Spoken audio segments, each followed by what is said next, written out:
యేసుక్రీస్తు ప్రభు నామం పేరటి ప్రార్థన సమర్పించి వేడుకుంటున్నాను నా పరమ తండ్రి. ఆమేన్. ముందే ఇచ్చేదండి. హల్లెలూయా, హల్లెలూయా. మరి ఇప్పుడు దైవజనులు చనిపోయారు కదండి, మరి ఆయన ఇంటికి ఇక్కడ ఏర్పాటు చేస్తాం. మరి ఈరోజు వివాహ వార్షికోత్సవం, మరి కలిసి చేయొచ్చా చేయకూడదా అంటే కనుక క్రీస్తులో ఉన్నప్పుడు ఏది కూడా మనము ఇది మైలు, ఇది కీయుడు, ఇది చెడు అనుకోకూడదు. హల్లెలూయా, హల్లెలూయా. నీతిమంతుని జ్ఞాపకం చేసుకుంటే శాపం ఆశీర్వాదం వస్తుంది. వాక్యంలో ఏమని రాసిందండి? ఆశీర్వాదకరం. ఆయన చనిపోయిన రోజు కదా, ఈ పెళ్లి రోజు కదా, కలిసి చేసుకోవచ్చా చేసుకోకూడదు. అసలు అలాంటి ఆలోచన ఎప్పుడు కూడా మన మనసులోనికి రాకూడదు. మన మనస్సులో ఎప్పుడైతే చెడ్డ తలంపు వస్తుందో అదే మనకి చెడ్డ రోజు. ఏ రోజు మన మనస్సులో మంచి తలంపు వస్తే అదే మంచిది. ఈరోజు మరి దైవజనుల నిమిత్తము కొంతమంది స్త్రీలకు కొన్ని చీరలుగా ఉన్నాం కదా.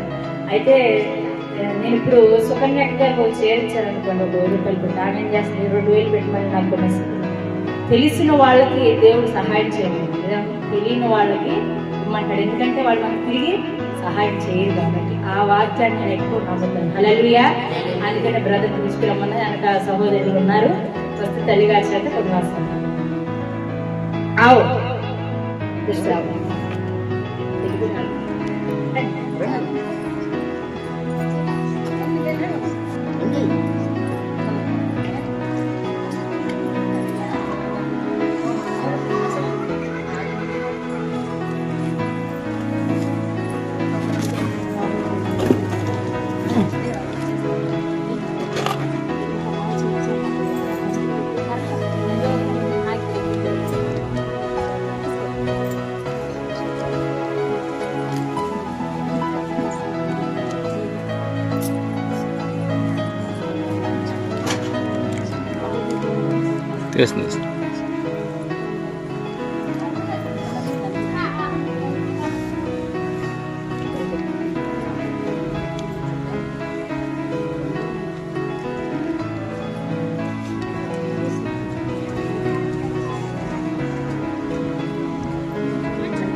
దేవుడి పరిచయం జీవించాక హల్లెలూయా.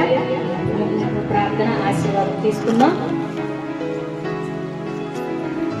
దాని దగ్గర నుండి మా సహోదరు చిన్న కేక్ తెచ్చారు, చిన్న కేక్ కట్ చేసి ప్రార్థన ఆశీర్వాదం.